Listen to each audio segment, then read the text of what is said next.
तुम्हीच तुमचे सर्वात वाईट शत्रू आहात.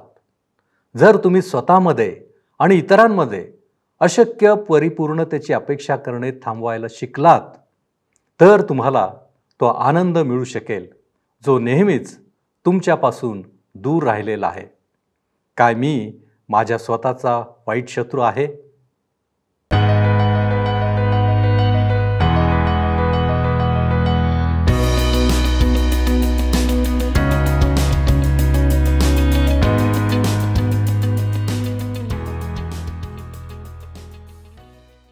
उपस्थित सर्व बंधू आणि भगिनींनो, उपासना कार्यक्रमामध्ये आपले हार्दिक स्वागत. प्रियांनो, जग आणि जगातील गोष्टींमध्ये इतके आकर्षण आहे की लोक सहज लोभात पडतात, दृष्टीने पाप करतात. त्यांची हाव इतकी प्रबळ होते की असे लोक लोभात पडलेल्या गोष्टीला प्राप्त केल्याशिवाय शांत बसत नाहीत. आणि आपण पाहतो की मनुष्य पापात पडतो. प्रियांनो, पाप ही आमची आत्मिक मरणाची स्थिती आहे. म्हणूनच आम्ही योग्य वेळी योग्य ठिकाणी स्वतःला आवरावे आणि प्रलोभन, आकर्षण आणि हाव यांपासून स्वतःच्या पापांना आवरावे. हीच गोष्ट आज आपण आजच्या अध्ययनामध्ये पाहणार आहोत. यामध्ये आपण आखानाचे पाप, आय नगराचा पाडाव आणि नाश, आणि शेवटी गिबोनाच्या रहिवाशांनी केलेली फसवणूक पाहणार आहोत. तर मग चला प्रियांनो, आपण आपल्या अध्ययनाची सुरुवात करूया. श्रोत्यांनो, आज आम्ही यहोशुवाचे पुस्तक ह्याच्या 7व्या अध्यायाच्या उरलेल्या वचनांवर विचार करणार आहोत आणि त्यानंतर 8 आणि 9व्या अध्यायाला आम्ही पाहणार आहोत. 19 ते 21 वचने आम्हाला सांगतात. 7वा अध्याय 19 ते 21 वचने. तेव्हा यहोशुवा आखानाला म्हणाला, माझ्या मुला, इस्रायलाचा देव परमेश्वर ह्याला थोर मान, त्याच्या पुढे कबूल कर. तू काय केले ते आता मला सांग, माझ्यापासून काही लपवू नको. आखानाने यहोशुवाला उत्तर दिले की मी खरोखर इस्रायलाचा देव परमेश्वर ह्याच्या विरुद्ध पाप केले आहे आणि मी जे केले ते हे: लुटीमध्ये एक चांगला शिनारी झगा, 200 शेकेल रुपे आणि सोन्याची 50 शेकेल वजनाची एक वीट ह्या वस्तू मला दिसल्या. तेव्हा मला लोभ सुटून मी त्या घेतल्या. पहा, माझ्या डेऱ्यामध्ये त्या जमिनीत पुरलेल्या आहेत. रुपे खाली आहे. आता आकानाच्या पापाच्या पायऱ्यांकडे आपण लक्ष देऊया. पहिल्यांदा श्रोत्यांनो, त्याने पाहिले, नंतर त्याने हाव केली, नंतर त्याने ते घेतले. दैहिक पापांच्या ह्याच पायऱ्या असतात. गप्पा मारणे, एकमेकांची आलोचना करणे, गुणावगुण विवेचन करणे, टीका करणे, हेवा, मत्सर ही सारी पापे दैहिक आहेत. ही भांडणे, त्रास इत्यादीचे मूळ कारणे आहेत. उदाहरणार्थ श्रोत्यांनो, अशा प्रकारे आमचा अहंकार वाढतो. आमच्याकडे आमचे अधिक लक्ष वेधल्या जाते. ज्या व्यक्तीचे गुणावगुण विवेचन आम्ही करतो तिच्यापेक्षा अधिक चांगले दिसण्याची वृत्ती आमच्यामध्ये येते. शारीरिक जुने पाप पहिले पाहते, करते आणि नंतर घेते. आता आकानाला समोरासमोर आणल्यानंतर त्याने काय केले? त्याने अपराध कबूल केला. जे काही त्याने केले होते ते उघडपणे त्याने सांगितले. आज ख्रिस्ती विश्वासणाऱ्या लोकांनी शारीरिक पापांवर विजय प्राप्त करण्याकरिता काय केले पाहिजे? तर स्वतःच्या जीवनातील पापांचे परीक्षण करून त्यांना दूर केले पाहिजे. त्यांचा अंगीकार करून पश्चाताप करायला पाहिजे. श्रोत्यांनो, विश्वासाद्वारे आम्ही ह्या जगावर व जगातील गोष्टींवर विजय मिळवू शकतो, परंतु शारीरिक पापांवर विजय मिळविण्याकरिता हा उपाय चालत नाही. आम्हाला परमेश्वराच्या सहभागितेत संगतीत राहणे आवश्यक असते. पवित्र आत्म्याने भरपूर होण्याची आवश्यकता आहे, जेणेकरून आम्ही परमेश्वराची सेवा करू शकू. योहानाचे पहिले पत्र 1 अध्याय 5 आणि 6 वचने सांगतात, जो संदेश आम्ही त्याच्यापासून ऐकला आहे तो तुम्हाला विदित करीतो. तो संदेश हा की देव प्रकाश आहे आणि त्याच्या ठाई मुळीच अंधार नाही. त्याच्याबरोबर आपली सहभागिता आहे असं जर आपण म्हणत असलो, पण अंधारात चालत असलो, तर आपण खोटे बोलतो, सत्याने वागत नाही. श्रोत्यांनो, आम्हाला ह्या बाबतीत सतर्क व्हायचं आहे. योहानाचे पहिले पत्र 1 अध्याय आणि 8व्या वचनात म्हटले आहे, आपल्या ठाई पाप नाही असे जर आपण म्हणत असलो, तर आपण स्वतःला फसवितो व आपल्या ठाई सत्य नाही. आता आम्हाला काय करायचे आहे? योहानाच्या पहिल्या पत्रात पहिला अध्याय आणि 9व्या वचनात ह्याचे उत्तर सांगितलेले आहे. जर आपण आपली पापे पदरी घेतली तर तो विश्वसनीय व न्यायी आहे म्हणून आपल्या पापांची क्षमा करील व आपल्याला सर्व अनितीपासून शुद्ध करील. हे लक्षात ठेवा श्रोत्यानो, की तुम्ही परमेश्वराला तुमच्या स्तरापर्यंत खाली आणू शकत नाही आणि तुम्ही स्वतःला त्याच्या स्तरापर्यंत उंचवू शकत नाही. फक्त आम्ही स्वतःची पापे कबूल करून, पश्चाताप करून, त्यांची क्षमा मागून परमेश्वराच्या मध्ये आणि आमच्यामध्ये परस्पर संबंध कायम ठेवू शकतो. योहान ह्याबद्दल योहानाचे पहिले पत्र पहिला अध्याय आणि 10व्या वचनात सांगतो, आपण पाप केले नाही असे जर आपण म्हटले तर आपण त्याला लबाड ठरवितो आणि त्याचे वचन आपल्या ठायी नाही. ही फार कडक भाषा वाटते. परमेश्वर म्हणतो की जर तुम्ही म्हणता की आमच्यामध्ये काहीच पाप नाही तर तुम्ही खोटे बोलता आणि माझा पूर्ण विश्वास आहे की परमेश्वराचे म्हणणे एकदम बरोबर आहे. आता 25 आणि 26 वचने पहा काय सांगतात. यहोशुवा म्हणाला, तू आम्हाला का त्रास दिलास? परमेश्वर तुला आज त्रास देईल. मग सर्व इस्रायलांनी त्याला दगडमार केला व ती सर्व अग्नीने जाळून वर दगड टाकले. त्यावर त्यांनी एक मोठी दगडांची रास केली, ती आजपर्यंत तेथे आहे. मग परमेश्वराचा भडकलेला कोप शमला. ह्यावरून त्या स्थळाला आजवर आखोर अर्थात त्रास देणारी खिंड म्हणत आले आहेत. ही फार गंभीर स्थिती आहे आणि ह्यावर नवीन करारातील विश्वासणाऱ्यांकरिता जोर देण्यात आलेला आहे. रोमकरासपत्र 8 अध्याय आणि 13 वचन सांगतं, कारण तुम्ही देह स्वभावाप्रमाणे जगलात तर तुम्ही मरणार आहात, परंतु जर तुम्ही आत्म्याने शरीराची कर्मे ठार मारलीत तर जगाल. श्रोत्यानो, कितीतरी लोक असे आहेत जे आत्मिक रूपाने आज जिवंत नाहीत. ते आत्मिक रूपाने मेलेल्या अवस्थेमध्ये आहेत आणि ही खरोखर फार दयनीय अशी अवस्था आहे. आता आपण 8व्या अध्यायाकडे वळूया. 8वा अध्याय आणि पहिलं वचन सांगतं, परमेश्वर यहोशुवाला म्हणाला, भिवू नको, कचरू नको, उठ, सर्व योद्धे बरोबर घेऊन आय नगरात जा. पहा, आय नगराचा राजा, त्याची प्रजा, त्याचे नगर आणि त्याचा देश मी तुझ्या हाती दिला आहे. परमेश्वर यहोशुवाला सांगत आहे की जेव्हा तू आयवर चढाई करशील तेव्हा सर्व योद्धे आपल्याबरोबर घे. ज्याप्रमाणे आम्ही मागे पाहिले श्रोत्यांनो, की आय शारीरिक किंवा दैहिक गोष्टींचे दर्शक आहे. आमचा सगळ्यात मोठा शत्रू आहे आमचा देह आणि त्यावर विजय प्राप्त करण्याकरिता, त्याला जिंकण्याकरिता सर्व साधनांची आवश्यकता पडते. दुसरं वचन सांगतं, यरीहो आणि त्याचा राजा ह्यांचे तू केले तेच आय व त्याचा राजा ह्यांचे कर. मात्र तेथली हाती लागेल ती मालमत्ता व गुरेढोरे तुम्ही आपणासाठी लूट म्हणून घ्या. नगराच्या पिछाडीस सैन्याला दबा धरून बसव. आपल्याला आठवतच असेल श्रोत्यांनो, की यरीहोच्या युद्धामध्ये परमेश्वराने इस्रायलांना सांगितले होते की तुम्ही लुटीमधील काही सुद्धा स्वतःकरिता घेऊ नये किंवा ठेवू नये. परंतु ह्या ठिकाणी परमेश्वर त्यांना सांगत आहे की जे पाहिजे ते घ्या. हा फरक का? आम्हाला माहीत आहे की यरीहोमध्ये सामाजिक रोग फार वेगाने पुढे आलेले होते. मोशेला ह्या रोगाच्या किटाणूंची, जंतूंची कल्पना नव्हती. त्याला माहीत नव्हते, परंतु परमेश्वराला माहीत होते. लक्षात घ्या की परमेश्वर यहोशुवाला ह्या ठिकाणी सांगत आहे की आयला दबा धरून बसून मग ताब्यात घ्या. ह्याविषयी आम्हाला 3 ते 7 वचनांमध्ये वाचायला मिळते. त्याप्रमाणे यहोशुवाने सर्व योद्ध्यांसह आय नगरावर चढाई करून जाण्याची तयारी केली. त्याने 30,000 पराक्रमी वीर निवडून रातोरात पाठविले. त्याने त्यांना अशी आज्ञा केली की ऐका, नगराच्या पिछाडीत जाऊन नगरावर दबा धरून बसा. नगरापासून फार दूर जाऊ नका, पण तुम्ही सर्व तयार राहा. मी आणि माझ्याबरोबरचे सर्व लोक त्या नगराजवळ येऊ आणि ते पूर्वीप्रमाणे आमच्यावर हल्ला करावयाला येतील तेव्हा आम्ही त्यांच्या समोरून पळू लागू. आम्ही त्यांना चाळवीत चाळवीत नगराबाहेर दूर नेईपर्यंत ते आमच्या पाठीस लागतील, कारण त्यांना वाटेल पूर्वीप्रमाणेच आपल्याला भिवून हे पळ काढीत आहेत. ह्याप्रमाणे आम्ही त्यांच्या पुढे पळू लागू. मग तुम्ही दबा धरणाऱ्यांनी उठून नगर काबीज करावे, कारण तुमचा देव परमेश्वर ते तुमच्या हाती देणार आहे.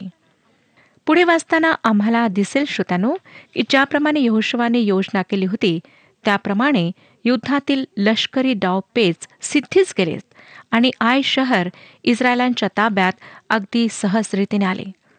आय दैहिक गोष्टींचे दर्शक आहे. आम्ही ह्या भागावरून फार महत्त्वाचे आध्यात्मिक पाठ शिकतो. सगळ्यात पहिले की आम्हाला शत्रूची आणि त्याच्या संभाव्य शक्तीची ओळख असायला हवी. आम्ही हे समजून घ्यायला हवे की आमचा सगळ्यात मोठा शत्रू आम्ही स्वतः आहोत. बरेचदा आम्ही लोकांना असे म्हणताना ऐकतो की सैतानाने मला तसे करण्यास भाग पाडले. श्रोत्यानो, परंतु आमच्या स्वतःची त्यात अधिक चूक असते. दुसरी गोष्ट म्हणजे आम्हाला आमच्या पराजयाचे जे कारण आहे त्याचे फार काळजीपूर्वक निरीक्षण करायला हवे. प्रामुख्याने आमच्या पराजयाचे कारण आहे स्वतःच्या सामर्थ्यावर आणि योग्यतेवर अवलंबून राहणे. आपल्याला आठवत असेल की ते जासूस जे हेर आले होते ते यहोशुआला म्हणाले की आय शहराला जिंकण्याकरिता तुला फक्त 2-3 हजार पुरुषांची आवश्यकता पडेल. आणि आम्हाला असं वाटतं की देहावर नियंत्रण प्राप्त करणे, विजय प्राप्त करणे फार सोपे आहे. त्याकरिता आम्ही स्वतःवर अवलंबून राहतो आणि नेमकी तिथेच आम्ही चूक करतो. रोमकरासपत्र 7 अध्याय आणि 24 वचन सांगतं, किती मी कष्टी मनुष्य, मला या मरणाच्या देहापासून कोण सोडवेल? श्रोत्यानो, आम्ही देहावर कशाही प्रकारे नियंत्रण प्राप्त करू शकत नाही. फक्त परमेश्वराचा आत्माच ते करू शकतो.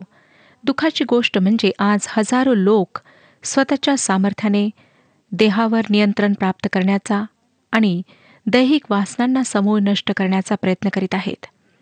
हे अगदी असे करणे आहे 1 गॅलन अत्तर घेऊन खताच्या ढिगाऱ्यावर टाकून जो घाणेरडा वास आहे त्याला दूर करण्याचा प्रयत्न करणे. प्रभू येशू ख्रिस्ताने वधस्तंभावर स्वतःचा प्राण दिला जेणेकरून आम्हाला तारण प्राप्त व्हावे. परंतु त्यासोबतच त्याने आमचा पापी स्वभाव दूर व्हावा, त्याचा सुद्धा उपाय व्हावा म्हणून आपला प्राण दिला.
रोमकारासपत्र 8 अध्याय आणि 3 वचन सांगतं, नियमशास्त्र देह स्वभावामुळे दुर्बळ असल्याकारणाने जे त्याला असाध्य ते साधण्याकरिता देवाने आपल्या पुत्राला पापी देहासारख्या देहाने व पापाकरिता पाठविले आणि देहात दंडाज्ञा करून पापाचा मोड केला.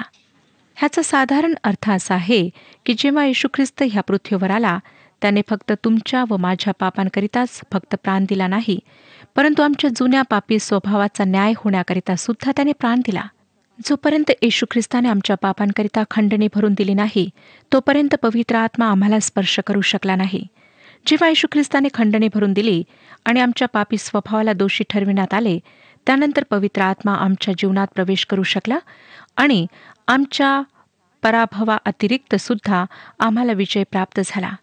पौलाने गलतीकारासपत्र 2 अध्याय आणि 20 वचनात लिहिले की मी ख्रिस्ताबरोबर वधस्तंभाला खेळलेला आहे आणि मी जगतो असे नाही, तर ख्रिस्त माझ्या ठायी जगतो आणि आता देहामध्ये जे माझे जीवित आहे ते विश्वासाने आहे. ज्या देवाच्या पुत्राने मजवर प्रीती केली व स्वतःला मस्करिता दिले, त्याचवरील विश्वासाने ते आहे. जोपर्यंत श्रोत्यांनो आम्ही विजय प्राप्त करण्याकरिता पवित्र आत्म्याच्या सामर्थ्यावर विसंबून राहत नाही, तोपर्यंत आयप्रमाणे आमचे शरीर आमचा पराभव करीत राहते. 30 ते 32 वचने सांगतात, 8 अध्याय 30 ते 32 वचने, मग यहोशवाने इस्रायलाचा देव परमेश्वर ह्याच्यासाठी एबाल डोंगरावर एक वेदी बांधली. परमेश्वराचा सेवक मोशे ह्याने इस्रायल लोकांना आज्ञा केल्याप्रमाणे, अर्थात मोशेच्या नियमशास्त्राच्या ग्रंथात लिहिल्याप्रमाणे त्याने न घडलेल्या दगडांची वेदी बांधली. त्या दगडांना लोखंडाचा स्पर्श देखील झाला नव्हता. त्या वेदीवर त्यांनी परमेश्वराला होमबली अर्पिले आणि शांतर्पणे वाहिली. तेथे इस्रायल लोकांदेखत यहोशवाने त्या दगडांवर मोशेने लिहिलेल्या नियमशास्त्राची नकल लिहून काढली. श्रोत्यानो, आम्हाला आढळून येईल की आयवर विजय प्राप्त केल्यानंतर यहोशवाने एबाल पर्वतावर परमेश्वराप्रित्यर्थ वेदी बांधली. त्यानंतर मोशेने दिलेल्या आज्ञांप्रमाणे इस्रायल लोकांनी केले आणि यहोशवाने जी आशीर्वादाची व शापाची वचने नियमशास्त्रात लिहिलेली आहेत ती वाचलीत. 34 आणि 35 वचने सांगतात, त्यानंतर नियमशास्त्राच्या ग्रंथात लिहिलेली आशीर्वादाची व शापाची सर्व वचने त्याने वाचून दाखविले. इस्रायलांच्या सबंध मंडळीसमोर व त्यांच्या स्त्रिया, मुले, बाळे व त्यांच्यामध्ये राहणारे उपरी ह्यांच्यासमोर मोशेने दिलेल्या सगळ्या आज्ञा यहोशवाने वाचून दाखविल्या. त्यातला एकही शब्द त्याने गाळला नाही. लक्षात घ्या श्रोत्यांनो की मोशेने दिलेले संपूर्ण नियमशास्त्र वाचण्यात आले. आता आपण 9व्या अध्यायाकडे वळत आहोत. पहिली 2 वचने सांगतात, हे ऐकून यार्देनेच्या पश्चिमेकडे डोंगरवटीत, तळवटीत आणि लबानोना समोरील महासमुद्राच्या सबंध किनाऱ्यावरील हित्ती, अमोरी, कनानी, परिज्जी, हिव्वी आणि यबुसी ह्यांचे सर्व राजे एकोपा करून यहोशू व इस्रायल ह्यांच्याशी लढावयाला जमा झाले. ह्यात काही शंका नाही श्रोत्यानो की ह्या राजांनी इस्रायलांच्या विरुद्ध एक होण्याची योजना केली, परंतु काही कारणास्तव ते एकत्र येऊ शकले नाहीत आणि आक्रमण करणाऱ्या इस्रायली सैन्याला रोखण्यामध्ये यशस्वी होऊ शकले नाहीत. ह्यावरून आम्हाला गिबोनाच्या अभावाचे स्पष्टीकरण मिळते. त्यांचा विचार युद्ध करण्याचा नाही, परंतु एकत्र होण्याचा होता. 3 ते 9 वचने वाचूया. यहोशवाने एरिहो आणि आय या नगरांचे काय केले हे गिबोनाच्या रहिवाशांनी ऐकले. तेव्हा आपापल्या परीने त्यांनीही कपटाची युक्ती योजिली. त्यांनी प्रवासासाठी शिधा सामुग्री घेतली आणि आपल्या गाढवांवर जुनी गोणताटे व झिजलेले, फाटलेले, ठिगळे लावलेले द्राक्षरसाचे बुधले लादले. त्यांनी आपल्या पायात झिजलेले व ठिगळांचे जोडे घातले.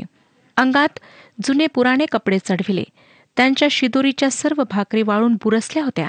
ते गिलगाल येथील छावणीत यहोशवाकडे येऊन त्याला व इस्रायल लोकांना म्हणाले, आम्ही दूर देशाहून आलो आहोत, म्हणून आता आमच्याबरोबर करार मदार करा.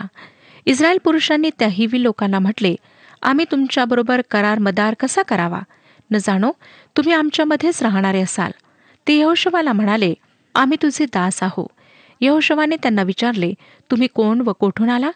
त्यांनी त्याला म्हटले, तुझा देव परमेश्वर ह्याचे नाव ऐकून तुझे दास फार दूर देशाहून आले आहेत.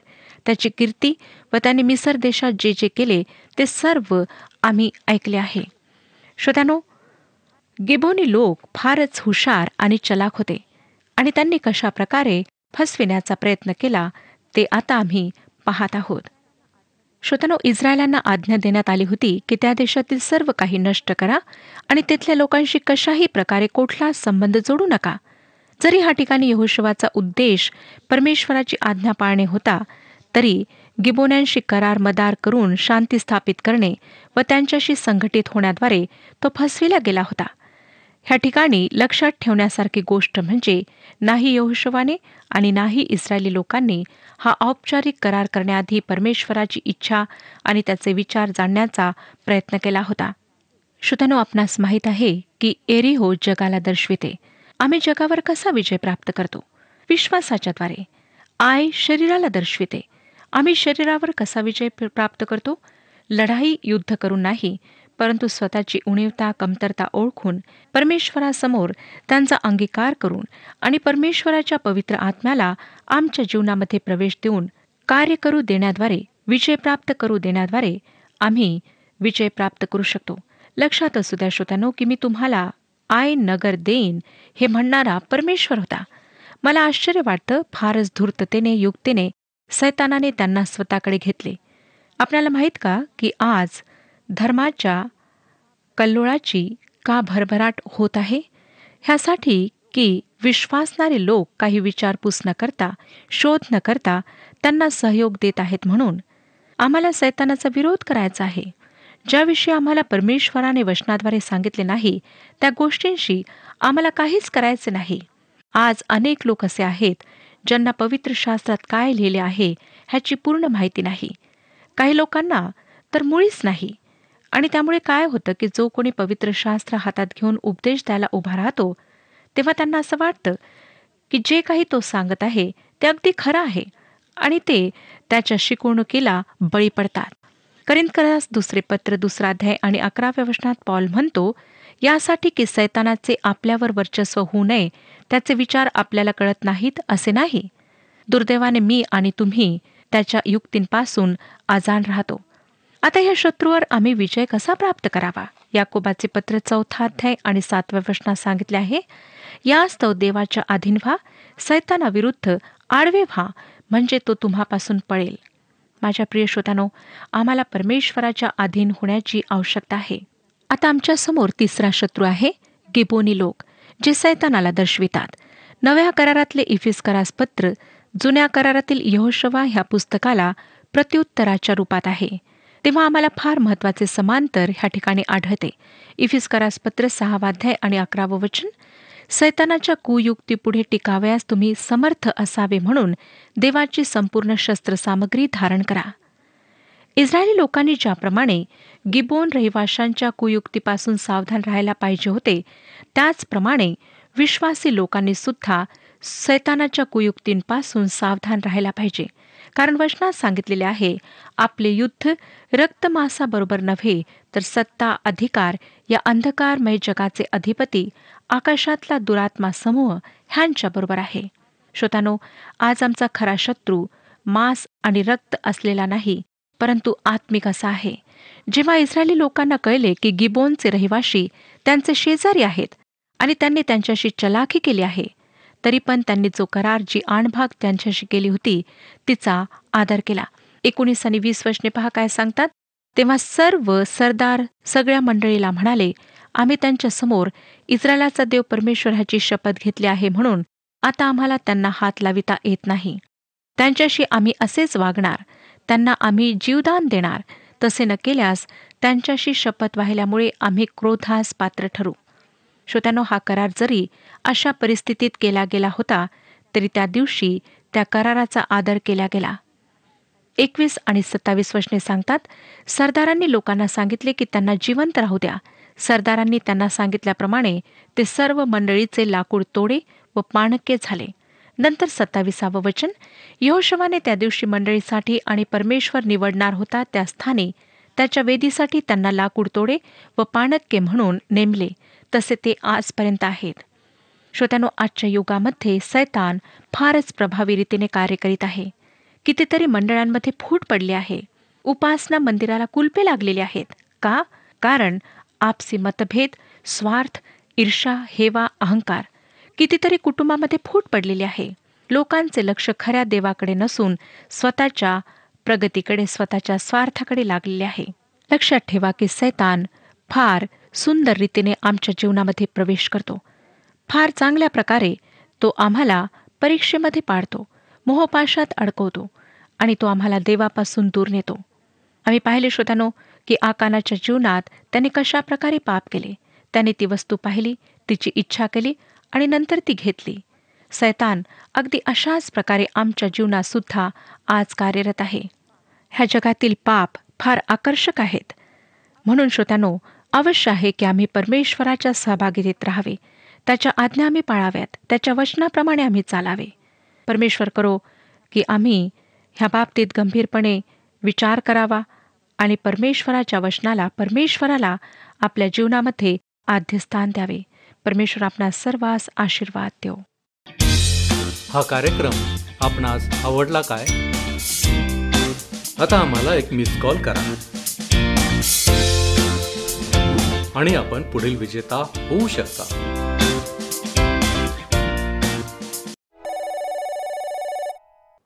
प्रियांनो, आज आपण पाहिले की दैहिक गोष्टी आम्हाला आत्मिकरित्या अशक्त बनवतात, आम्ही पापात पडण्यास भाग पाडतात. आज आपण विचार करण्याची आवश्यकता आहे की काय आपण स्वतःचेच शत्रू आहोत? काय आम्ही स्वतःवरचे नियंत्रण हरवून बसलो आहोत? काय पाप आमच्यावर मात करून आमचा नायनाट करण्याचे कारण बनले आहे? प्रियांनो, स्वतःला आवरा आणि आज्ञापालन करणारे, देवाच्या आज्ञा पाळणारे व्हा. त्याचे आशीर्वाद तुमच्याबरोबर सदैव देण्यास तो आजही तयार आहे. प्रश्न आहे की पापाला अडविण्यासाठी काय आम्ही तयार आहोत? प्रभूकडे या, त्याला सांगा, तो तुम्हाला बंधमुक्त करू इच्छितो. आपण प्रार्थना करू. प्रभूजी, आम्ही तुझ्या चरणापाशी आलेलो आहोत.